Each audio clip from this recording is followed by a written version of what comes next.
Mary too was joint sovereign of England, Scotland, and Ireland with her husband, William III and II, from 1689 until her death.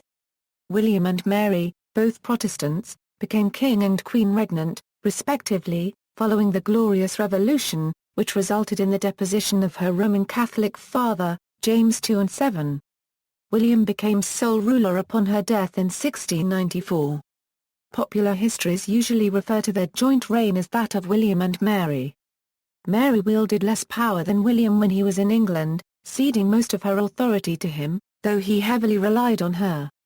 She did, however, act alone when William was engaged in military campaigns abroad, proving herself to be a powerful, firm, and effective ruler. Early life: Mary, born at St James's Palace in London on April 30, 1662, was the eldest daughter of James, Duke of York, and his first wife, Anne Hyde. Mary's uncle was King Charles II, who ruled the three kingdoms of England, Scotland and Ireland. Her maternal grandfather, Edward Hyde, 1st Earl of Clarendon, served for a lengthy period as Charles's chief advisor. She was baptized into the Anglican faith in the Chapel Royal at St James's, and was named after her ancestor, Mary, Queen of Scots. Her godparents included her father's cousin, Prince Rupert of the Rhine. Although her mother bore 8 children, all except Mary and her younger sister Anne died very young, and the king had no further legitimate children. Consequently, for most of her childhood, Mary was second in line to the throne after her father. The Duke of York converted to Roman Catholicism in 1668 or 1669, but Mary and Anne were brought up as Anglicans, pursuant to the command of Charles II. They were moved to their own establishment at Richmond Palace, where they were raised by their governess Lady Frances Villiers, with only occasional visits to see their parents at St James's or their grandfather Lord Clarendon at Twickenham. Mary's education, from private tutors, was largely restricted to music, dance, drawing, French, and religious instruction. Her mother died in 1671, and her father remarried in 1673, taking as his second wife Mary of Modena, a Catholic who was only 4 years older than Mary. From about the age of 9 until her marriage, Mary wrote passionate letters to an older girl, Frances Apsley, the daughter of courtier Sir Alan Apsley. In time, Frances became uncomfortable with the correspondence, and replied more formally. At the age of 15, Mary was betrothed to her cousin, the Protestant stayholder of Holland, William of Orange.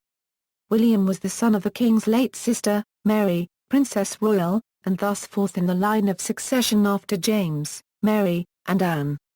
At first, Charles II opposed the alliance with the Dutch ruler. He preferred that Mary marry the heir to the French throne, the Dauphin Louis, thus allying his realms with Catholic France and strengthening the odds of an eventual Catholic successor in Britain. But later, under pressure from Parliament and with a coalition with the Catholic French no longer politically favourable, he approved the union. The Duke of York agreed to the marriage, after pressure from Chief Minister Lord Danby and the King, who incorrectly assumed that it would improve James's popularity among Protestants. When James told Mary that she was to marry her cousin, she wept all that afternoon and all the following day. Marriage: William and a tearful Mary were married in St James's Palace by Bishop Henry Compton on November 4, 1677. Mary accompanied her husband on a rough sea crossing back to the Netherlands later that month, after a delay of 2 weeks caused by bad weather. Rotterdam was inaccessible because of ice, and they were forced to land at the small village of Terheide, and walk through the frosty countryside until met by coaches to take them to Huis-Hanselaarstede. On December 14, they made a formal entry to The Hague in a grand procession. Mary's animated and personable nature made her popular with the Dutch people, and her marriage to a Protestant prince was popular in Britain. She became devoted to her husband, but he was often on campaign, which led to Mary's family supposing him to be cold and neglectful. Within months of the marriage Mary was pregnant. However, on a visit to her husband at the fortified city of Breda, she suffered a miscarriage, which may have permanently impaired her ability to have children. She suffered further bouts of illness that may have been miscarriages in mid-1678, early 1679, and early 1680. her childlessness would be the greatest source of unhappiness in her life. From May 1684, the king's illegitimate son, James Scott, Duke of Monmouth, lived in the Netherlands, where he was feted by William and Mary. Monmouth was viewed as a rival to the Duke of York, and as a potential Protestant heir who could supplant James in the line of succession. William, however, did not consider him a viable alternative and correctly assumed that Monmouth had insufficient support. James's reign. Upon the death of Charles II without legitimate issue in February 1685, the Duke of York became king as James II in England and Ireland and James VII in Scotland. Mary was playing cards when her husband informed her of her father's accession, and that she was heir presumptive. When Charles's illegitimate son Monmouth assembled an invasion force at Amsterdam, and sailed for Britain, William informed James of Monmouth's departure, and ordered English regiments in the Low Countries to return to Britain. To William's relief, Monmouth was defeated, captured and executed, but both he and Mary were dismayed by James's subsequent actions. James had a controversial religious policy. His attempt to grant freedom of religion to non-Anglicans by suspending Acts of Parliament by royal decree was not well received. Mary considered such action illegal, and her chaplain expressed this view in a letter to the Archbishop of Canterbury, William Sancroft, on her behalf. She was further dismayed when James refused to help when the Catholic King of France, Louis XIV, invaded Orange and persecuted Huguenot refugees there. In an attempt to damage William, James encouraged his daughter's staff to inform her that William was having an affair with Elizabeth Villiers. Acting on the information, Mary waited outside Villiers' room and caught her husband leaving it late at night. William denied adultery, and Mary apparently believed and forgave him. Possibly, Villiers and William were not meeting as lovers but to exchange diplomatic intelligence. Mary's staff was dismissed and sent back to Britain. Glorious Revolution. Disgruntled Protestant politicians and noblemen were in contact with Mary's husband as early as 1686. After James took the step of forcing Anglican clergymen to read the Declaration of Indulgency the proclamation granting religious liberty to Catholics and dissenters from their churches in May 1688, his popularity plunged further. Alarm amongst Protestants increased when his wife, Mary of Modena, gave birth to a son James Francis Edward in June 1688, for the son would, unlike Mary and Anne, be raised a Roman Catholic. Some charged that the boy was supposititious, having been secretly smuggled into the Queen's room in a bed-warming pan as a substitute for her stillborn baby. Seeking information, Mary sent a pointed list of questions to her sister, Anne, regarding the circumstances of their birth. Anne's reply, and continued gossip, seemed to confirm Mary's suspicions that the child was not her natural brother, and that her father was conspiring to secure a Catholic succession. On June 30, the Immortal Seven secretly requested William then in the Netherlands with Mary to come to England with an army to depose James. At first, William was reluctant. Possibly he was jealous of his wife's position as the heiress to the English crown and feared she would become more powerful than he was. According to Gilbert Burnet, however, Mary convinced her husband that she did not care for political power, and told him she would be no more but his wife, and that she would do all that lay in her power to make him king for life. She would, she assured him, always obey her husband as she had promised to do in her marriage vows. William agreed to invade and issued a declaration which referred to James's newborn son as the pretended Prince of Wales. He also gave a list of grievances of the English people and stated that his proposed expedition was for the sole purpose of having a free and lawful parliament assembled. William and the Dutch army, without Mary who stayed behind in the Netherlands, finally landed on November 5, 1688, having been turned back by storms in October. The disaffected English army and navy went over to William, and on December 11 the defeated King James attempted to flee, but was intercepted. A second attempt at flight, on December 23, was successful. William deliberately allowed James to escape to France, where he lived in exile until his death. Mary was upset by the circumstances surrounding the deposition of her father, and was torn between concern for him and duty to her husband, but was convinced that her husband's actions, however unpleasant, were necessary to save the church and state. When Mary travelled to England after the New Year, she wrote of her secret joy at returning to her homeland, but that was soon checked with the consideration of my father's misfortunes. William ordered her to appear cheerful on their triumphant arrival in London. As a result, she was criticised for appearing cold to her father's plight. James, too, wrote a diatribe against her criticising her disloyalty, an action which deeply affected the pious Mary. In January 1689, a convention parliament summoned by the Prince of Orange assembled, and much discussion relating to the appropriate course of action ensued. A party led by Lord Danby held that Mary should be sole monarch, as the rightful hereditary heir, while William and his supporters were adamant that a husband could not be subject to his wife. William wished to reign as a king, rather than function as a mere consort of a queen. For her part, Mary did not wish to be queen regnant, believing that women should defer to their husbands, and knowing my heart is not made for a kingdom and my inclination leads me to a retired quiet life.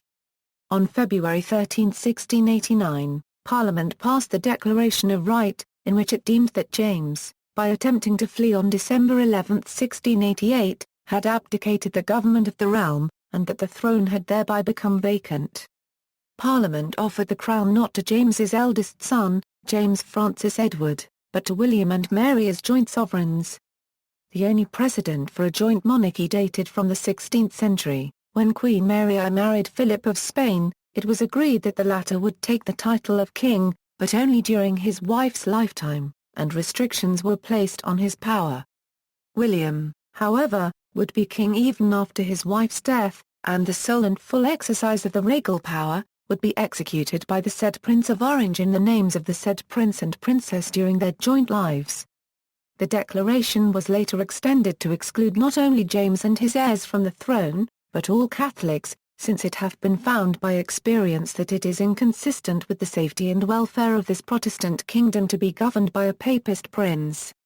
The Bishop of London, Henry Compton, crowned William and Mary together at Westminster Abbey on April 11, 1689. Normally, the Archbishop of Canterbury performs coronations, but the incumbent Archbishop, William Sancroft, although an Anglican, refused to recognise the validity of James II's removal. Neither William nor Mary enjoyed the ceremony. She thought it all vanity, and William called it popish. On the same day, the Convention of the Estates of Scotland Euro, which was much more divided than the English parliamentary Euro, finally declared that James was no longer King of Scotland, that no papist can be king or queen of this realm, that William and Mary would be joint sovereigns, and that William would exercise sole and full power. On May 11, William and Mary formally accepted the Scottish crown.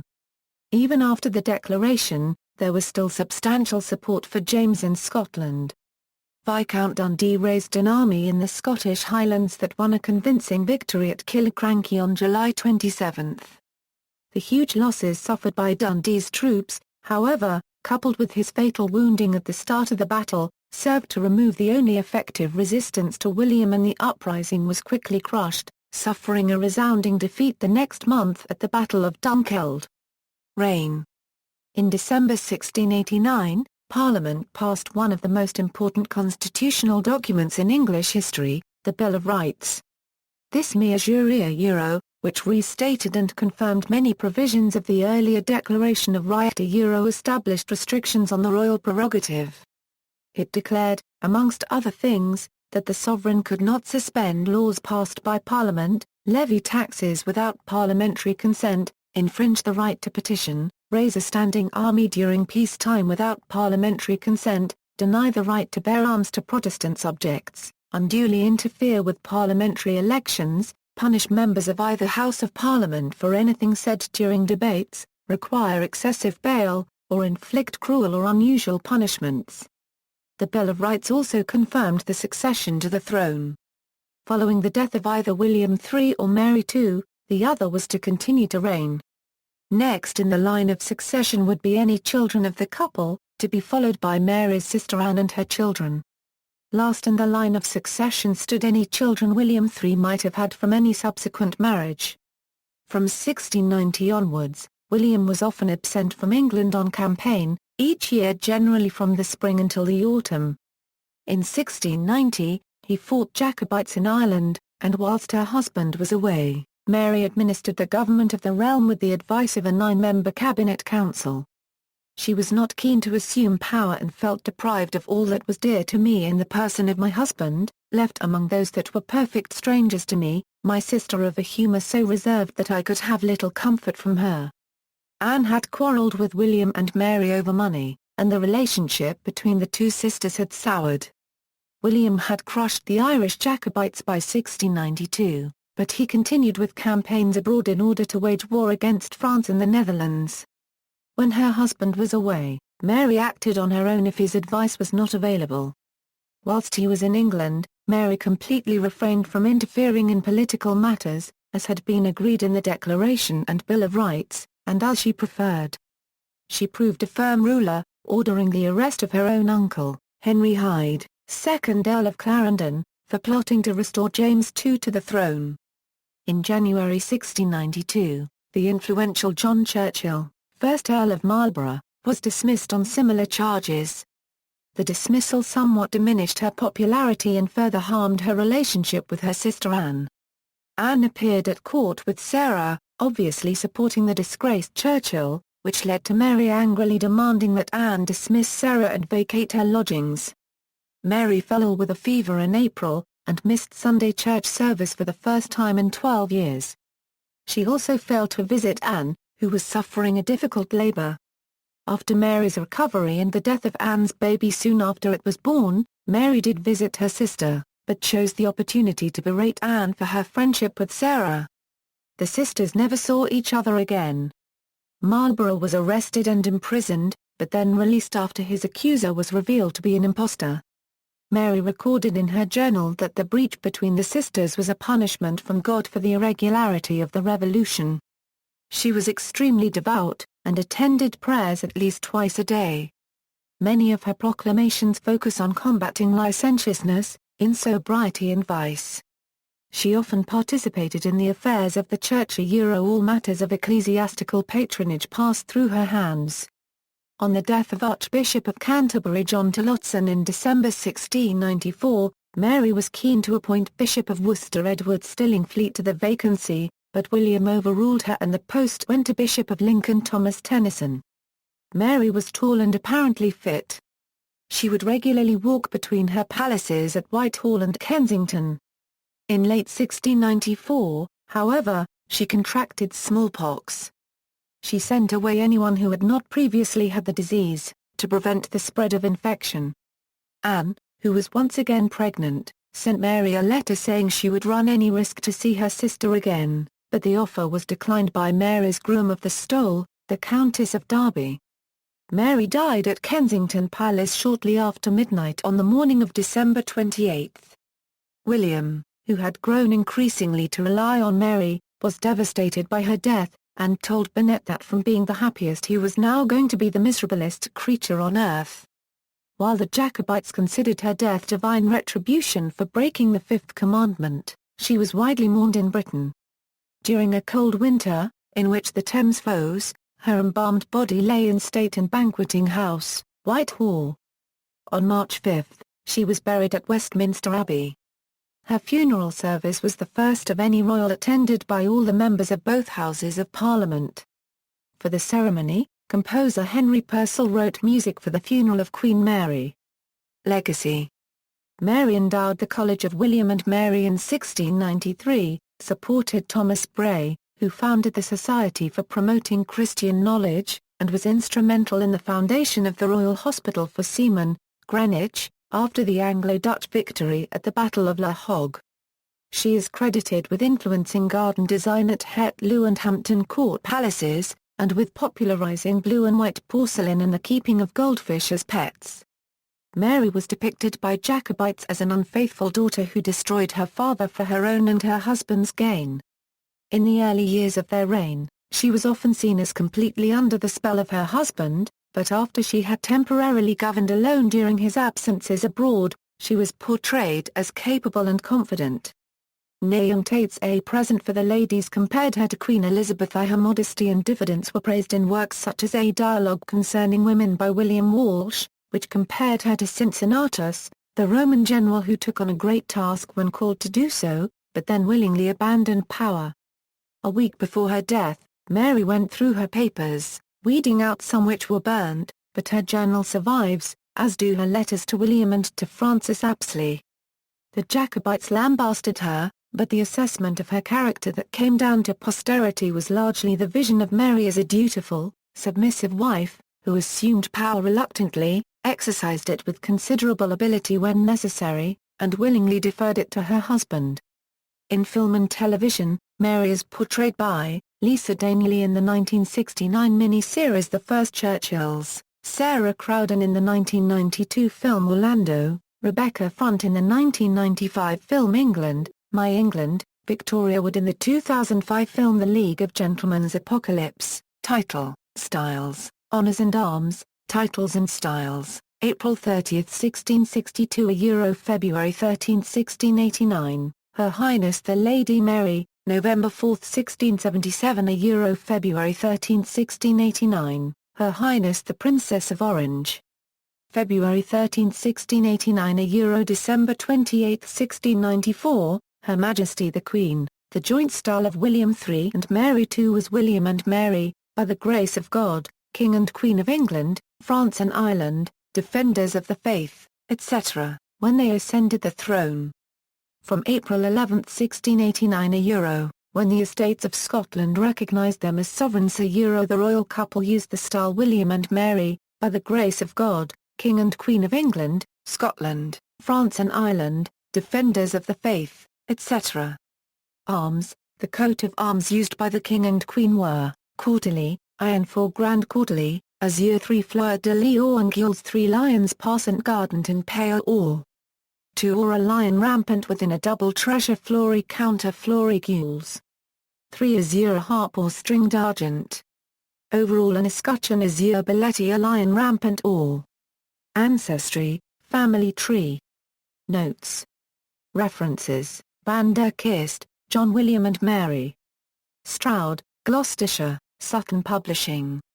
ISBN 0-7509-3048-9. Waller, Maureen. Sovereign Ladies, the Six Reigning Queens of England. London, John Murray. ISBN 978-0-7195-6628-8. External links, Queen Mary II at the National Portrait Gallery, London.